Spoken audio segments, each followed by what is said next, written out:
Hablemos de Colombia, hablemos del fallo de la Corte Constitucional que dio vía libre a la ley estatutaria que reglamentó la Justicia Especial para la Paz. Quizás uno de los aspectos que más polémica causó es el prescindir de la aplicación de penas de la justicia ordinaria para los responsables de violencia sexual contra menores dentro del conflicto. Esto trajo una polémica absoluta en Colombia, visible en muchas áreas, pero por supuesto en las redes sociales. Quiero compartir con nuestra teleaudiencia 3 tweets distintos para ir con Jairo. Por ejemplo, Juan Lozano, periodista, abogado, político, decía en su cuenta de Twitter: hoy la Corte Constitucional le mandó decir al presidente Duque que el que la hace no la paga cuando se trata de guerrilleros o paramilitares o militares violadores de niños, o la paga suavecito, muy suavecito. Salud Hernández, periodista. Corte Constitucional: el que viole niñas con camuflado es un acto de guerra que merece la condena de cultivar lechugas. Sin uniforme, 20 años de cárcel. Soraya Yanine, periodista, también escribía en su cuenta de Twitter: ¿qué tiene que ver el conflicto? Violar a menores de edad, ¿qué tiene que ver con el conflicto? Someter a niños y niñas a abusos y tratos degradantes. Delitos contra menores quedarán en la impunidad con fallo de la Corte Constitucional. Muy triste mensaje a las víctimas. Jairo Libreros, ¿qué pasó aquí que ha originado toda esta serie de comentarios que son, a decir verdad, la mayoría? Y Dani, aquí hay muchos puntos. Yo creo que esta es la sentencia más esperada durante este 2018 en Colombia. Es una sentencia que nos han dejado entrever que tiene aproximadamente 800 páginas. Va a ser una locura lo que uno puede encontrar en ella. Se conocen algunos aspectos generales, pero demanda todavía mucho tiempo para poder interiorizarla, no solamente en el ordenamiento jurídico después de la sanción presidencial, sino especialmente para encontrar los caminos y los vericuetos que trae. En segundo lugar, y Dani, hay que tener en cuenta varias cosas. Esta ley, que fue objeto de estudio por parte de la Corte Constitucional, traía temas muy polémicos relacionados con las formas en las cuales se iba a juzgar a quienes han cometido en su condición de combatiente dentro del conflicto armado delitos que van desde la lesa humanidad, delitos relacionados con aspectos sexuales y otros temas que fueron modificados en esta ley estatutaria en contravía de lo que decía la ley que creó la Justicia Especial para la Paz. En segundo lugar, y Dania, muchas de estas normas ingresaron a la discusión pública y así pasaron a la Corte Constitucional en los últimos debates. Aquí hay varios temas a analizar. Primero, no fueron normas bien redactadas en el momento preciso. ¿Por qué no se redactaron antes? Porque la administración Juan Manuel Santos tenía el cerco por completo y tenía las mayorías necesarias para aprobar a pupitrazo, sin tener en cuenta las voces de oposición, temas muy sensibles. Y 3, así venía negociado desde La Habana.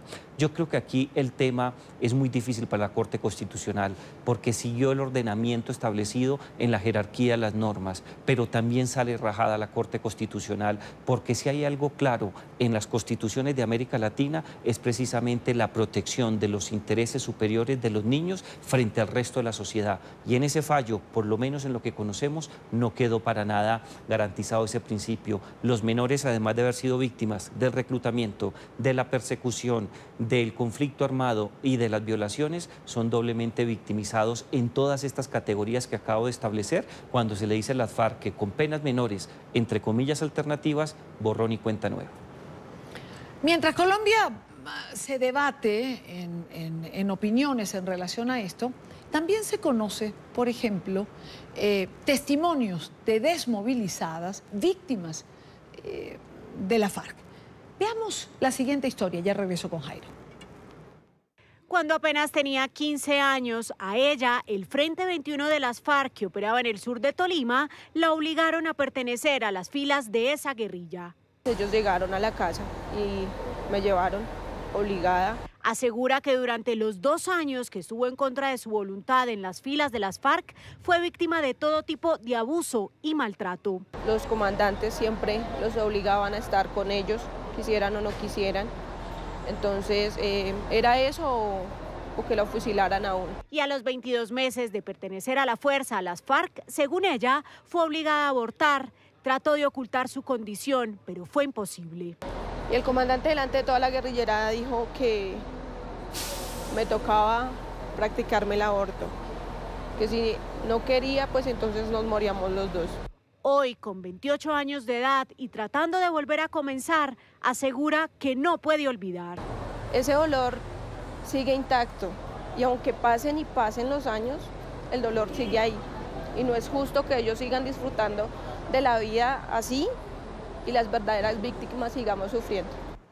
Cuando uno ve en redes sociales, por ejemplo, quienes están a favor, porque siempre hay a favor y en contra, los que están a favor señalan que la Corte ayer puso a la víctima en el centro.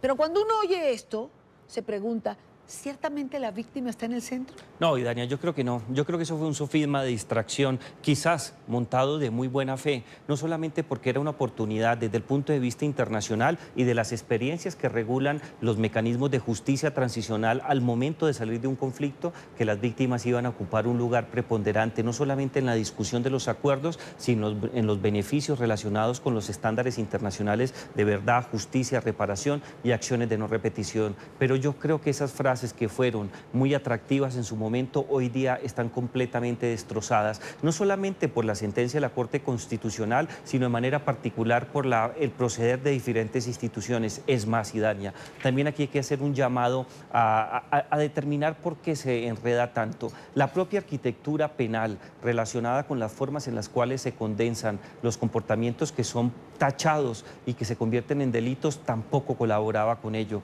Aquí tenemos un ejemplo en la nota que estábamos viendo donde se muestra cómo o se narra una de las experiencias más difíciles, una mujer que fue reclutada a los 15 años, que fue violada, pero también fue obligada a abortar. Pero obligar a abortar no es un delito sexual como ocurre en casi todas las legislaciones de América Latina, incluido Estados Unidos y Canadá.